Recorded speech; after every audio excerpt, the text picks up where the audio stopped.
are the evils of Facebook? Facebook இதில் இருக்கிற பொல்லாப்பு தீமை என்ன? Facebook దాని మూలముగా వచ్చే కీడు ఏమిటి?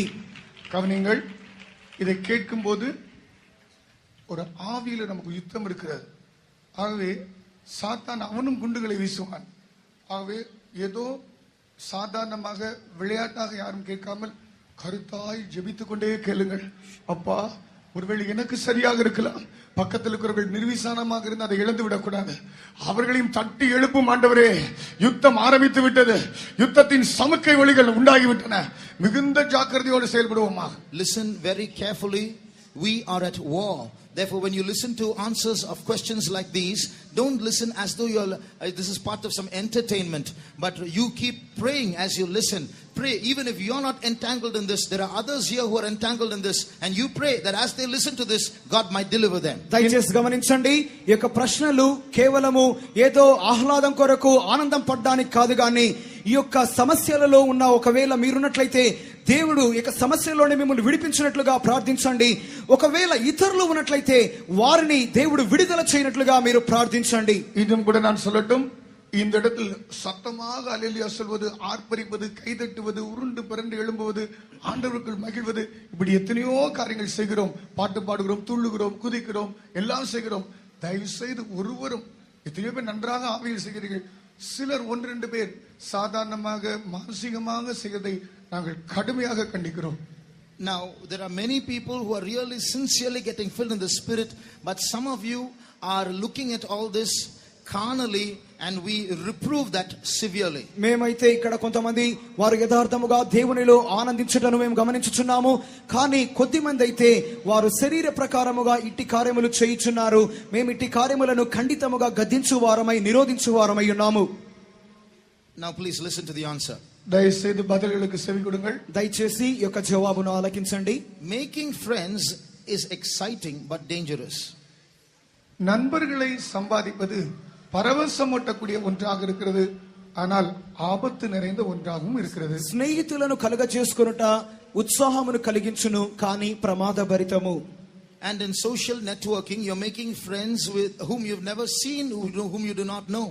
இதுவரையும் கண்டிராத பார்த்திராத நபர்களோடு கூட సోషల్ నెట్వర్కిల్ நீங்கள் స్నేహితుత్వం பண்ணுகிறீர்கள். సోషల్ నెట్వర్కింగ్ అనే భాగంలో మీరు అంతవరకు చూడనటువంటి వ్యక్తులతో మీరు స్నేహం చేయగోరుచున్నారు. There are good friends. நல்ல நண்பர்கள் இருக்கத்தான் செய்கிறார்கள். మంచి స్నేహితులు ఉన్నారు.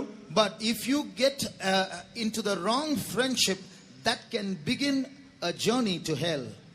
தவறான நண்பர் என்று ஒருவரை தொடர்புகள் ஆரம்பித்தீர்கள் என்றால் அந்த தொடர்பு నరకத்தை నోకి పయనం సెల్వదాయి ఉங்களை మార్చివిடும். కానీ తప్పైన స్నేహంతో మీరు వెళ్తున్నట్లయితే మీ ప్రయాణము నరకానికే దారి తీయును. So be very careful about your choices and your decisions. உங்களை தெரிந்து கொள்ளுதலை குறித்தும் தீர்மானத்தை குறித்தும் ரொம்ப జాగ్రత్తగా இருங்கள். మీ తీర్మానములు మీరు ఎన్నుకొనుట అను కార్యముల గురించి చాలా జాగ్రత్తగా ఉండుడి. What's wrong with forming a Pentecostal community in a social networking website? Social network வெப்சைட்டில் பெந்தேகோஸ்தே நண்பர்களாக சேர்ந்து ஒரு కమ్యూనిటీ ఉండాకువదిల్ என்ன తవరు? ఒకవేళ పెంతుకోస్తు నెట్వర్కింగ్ ఈ సోషల్ నెట్వర్కింగ్ వెబ్సైట్ లో పెంతుకోస్తు సమాజం వారితోనే ఒక స్నేహం చేసినట్లయితే ప్రమాదం ఏమిటి? Keep two things in mind. இரண்டு காரியங்களை மனதில் வைத்துக் கொள்ளுங்கள். మనస్సులో రెండు కార్యాలు గుర్తుంచుకోండి. Even from the faith home, even from Pentecost, there's a road that leads to hell. Pentecost வகுப்பிலிருந்தும் சுவாச வீட்டிலிருந்தும் கூட நரகத்துக்கு செல்லக்கூடியதான ஒரு வழியை பிசாசு வகுத்திருக்கிறான் என்பதை நினைத்துக் கொள்ளுங்கள். విశ్వాస గృహం నుండి కానివ్వండి, పెంతుకోస్తు సమాజం మధ్యలో నుండి కానివ్వండి, నరకానికి దారి తీసే ఒక మార్గము ఉన్నది అని జాగ్రత్తగా గుర్తుంచుకోండి. Secondly, రెండవదిగా, even in Pentecostal relationships, if you're not careful, those relationships can become carnal and kill your soul.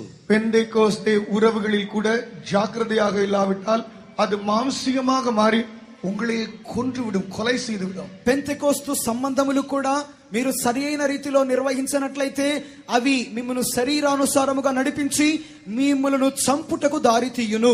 Now coming to Facebook in particular, இப்பொழுது குறிப்பாக ఫేస్బుక్కు வருவோம். ప్రత్యేకముగా ఇప్పుడు ఫేస్బుక్ అనే అంశానికి వద్దాం.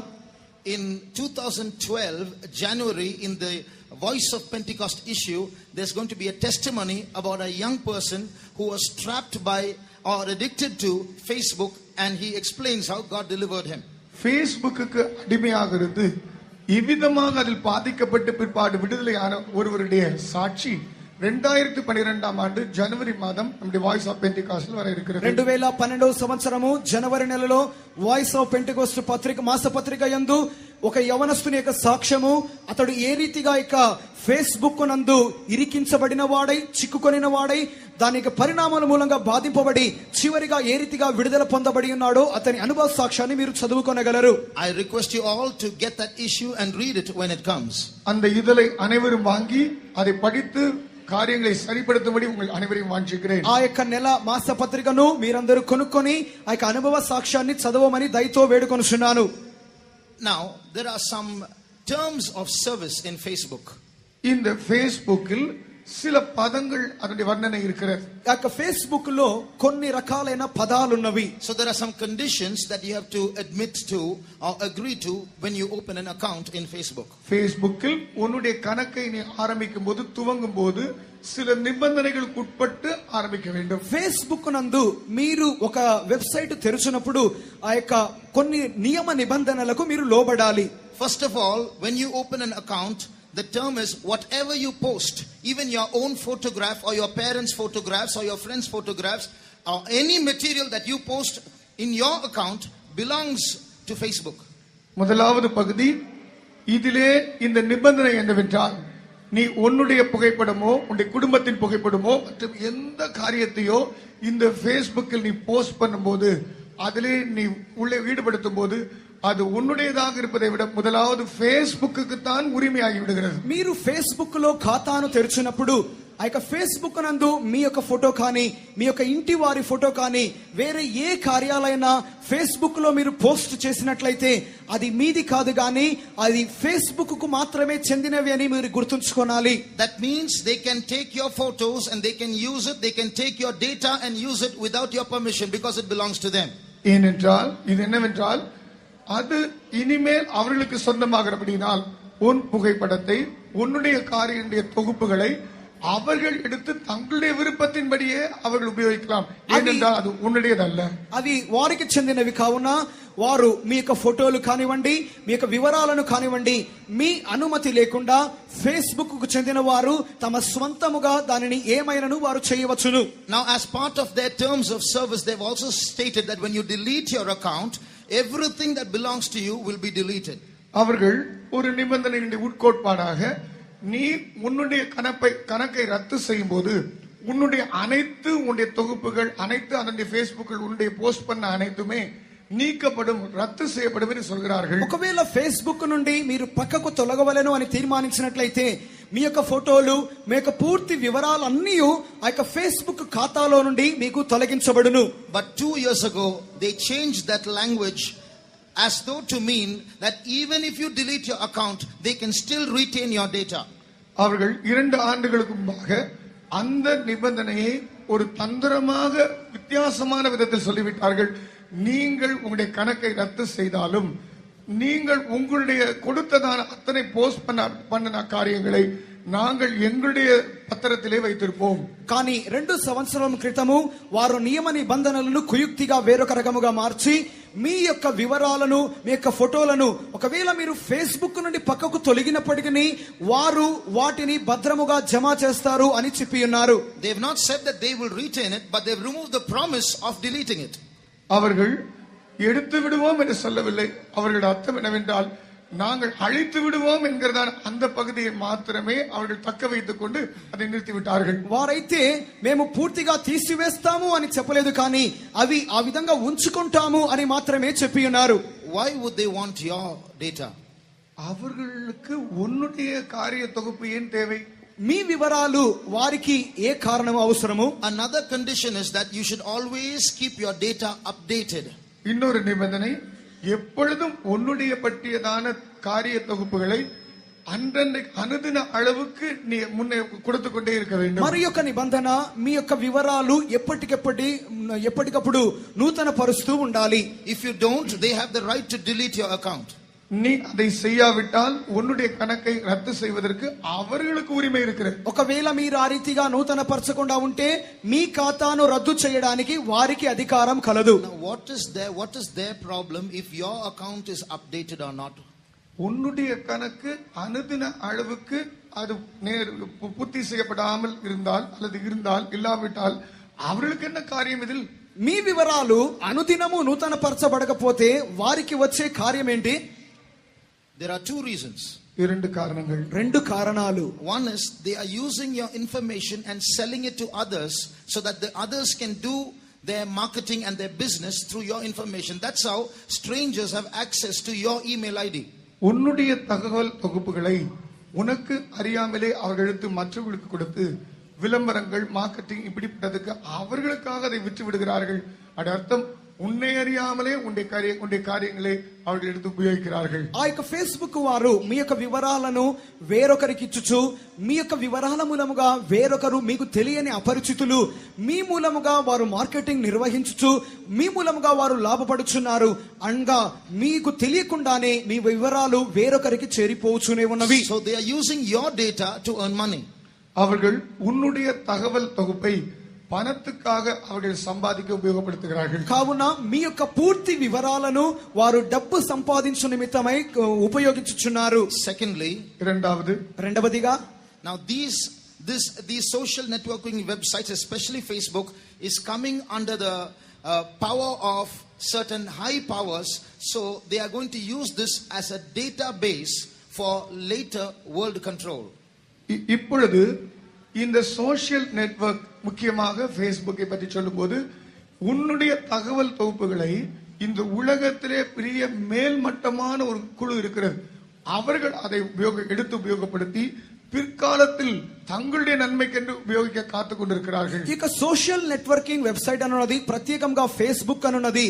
మీ యొక్క సమాచారము ఈ యొక్క లోకములో ప్రపంచ శక్తులు అని కొంత వ్యక్తులు ఉన్నారు. వారి యొక్క డేటాబేస్ వారి యొక్క సమాచార నిర్వహణలోనికి మీ పూర్తి సమాచారం చేరిపోతుంది. కావున వారి యొక్క ఆధీనంలోనికి మీ సమాచారం చేరును. So if you have an account in Facebook, you are in serious trouble. If you delete your account because you are listening to this, you are still in trouble. நீ உன்னுடைய கணக்கை ஃபேஸ்புக்கில் வைத்திருப்பாய் என்றால் ஒரு பயங்கரமான ஆபத்துக்குள் போய் நீ சிக்கி இருக்கிறாய். ఒకవేళ delete your account, you are still in trouble.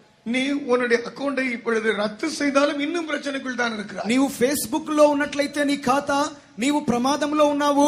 నీవు ఒకవేళ నీ ఖాతాను రద్దు చేసినా కూడా నీవు ప్రమాదంలోనే ఉన్నావు. Because they'll still have the data that you have already posted. ஏனென்றால் நீ ஏற்கனவே போஸ்ட் பண்ணதான உன்னுடைய தகவல் தொகுப்பு அவர்கள் கையில் மாட்டி விட்டதே. ఎందుకనగా నీ సమాచారం నువ్వు ఇంత ముందుగా పోస్ట్ చేసి ఉన్నావు కదా, అది ముందుగానే వారి దగ్గర ఉన్నది. There's much more to say, but I will stop. இன்னும் சொல்வதற்கு அதிக விஷயங்கள் உண்டு, நான் நிறுத்தி விடுகிறேன். చెప్పడానికి ఇంకా ఎంతో ఉన్నది, కానీ ఇంతటితో ముగించుచున్నాను. The best you can do it is delete your account as soon as possible so that your data might be outdated after some time.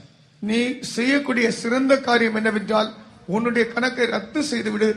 இதனால் செய்யக்கூடிய குறைந்தபட்ச லாபம் என்னவென்றால் உன்னுடைய தகவல் தொகுப்பு அனுதின அளவுக்கு అది నెరవేరు పెట్టేదాని அளவுக்கு నిరుత్తపట్టిరుకు. దీనిని వినుచుండగా సాధ్యమైనంత వరకు నీ యొక్క ఖాతాను ఫేస్బుక్ లో నుండి తీసివేసుకొనుము.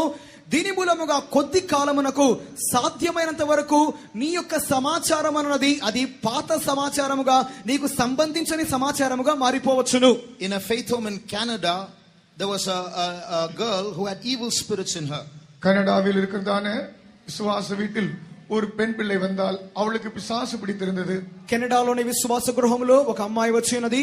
ఆ అమ్మాయికి అపవిత్రాత్మ పట్టి ఉన్నది. The different spirits were telling their names.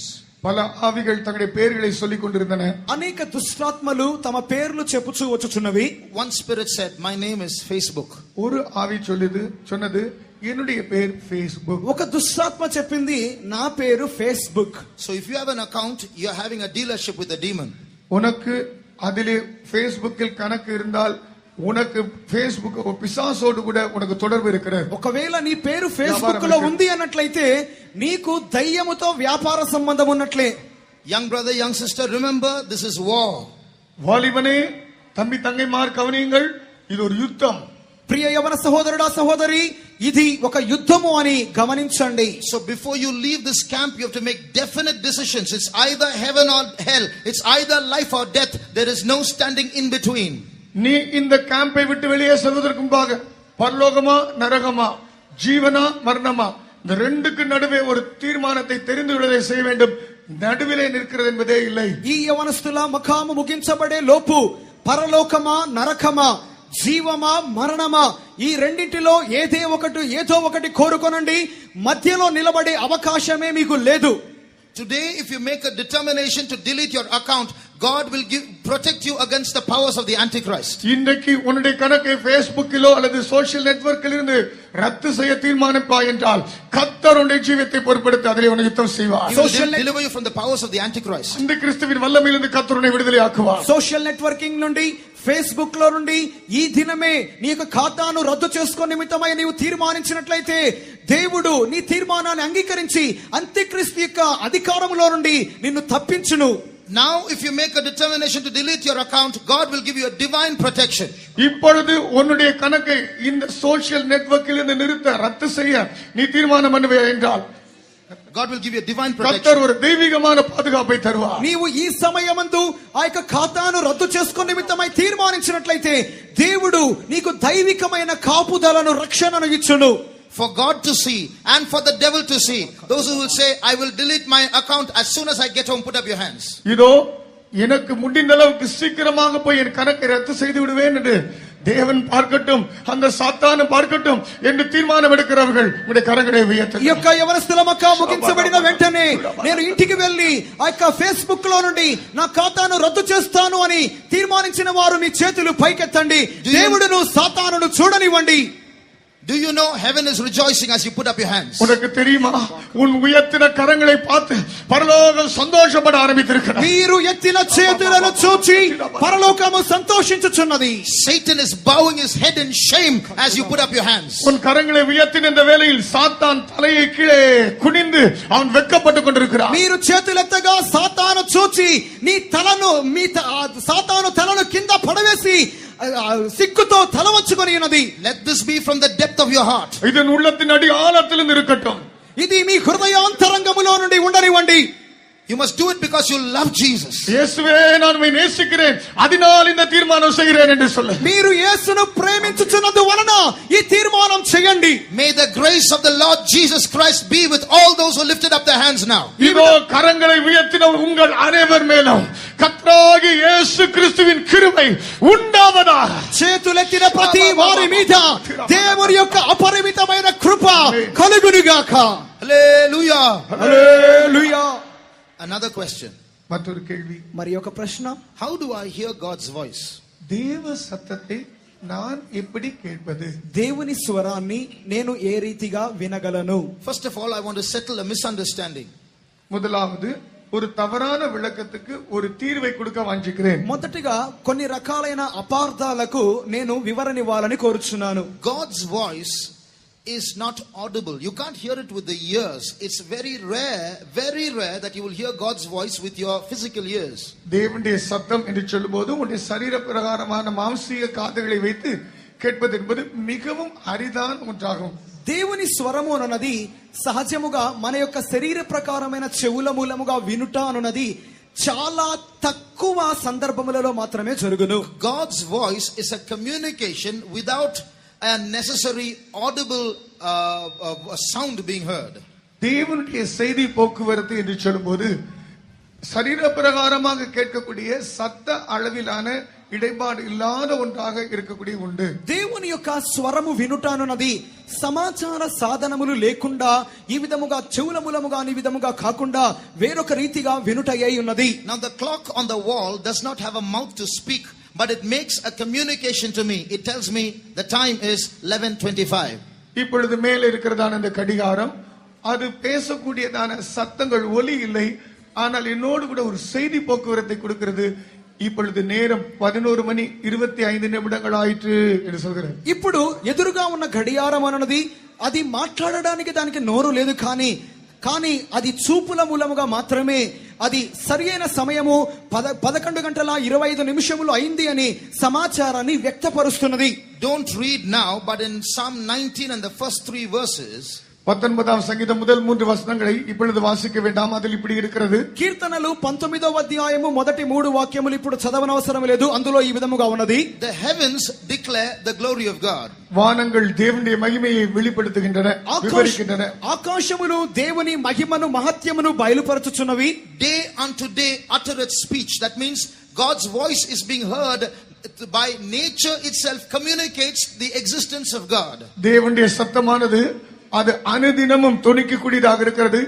இயற்கையே தேவன் இருக்கிறான் என்கிறதான அந்த சத்தத்தை தொனித்துக் கொண்டே இருக்கிறார். ఈ యొక్క ఆకాశములు దేవుని స్వరమును ప్రతిదినము తెలియచేయుచున్నవి.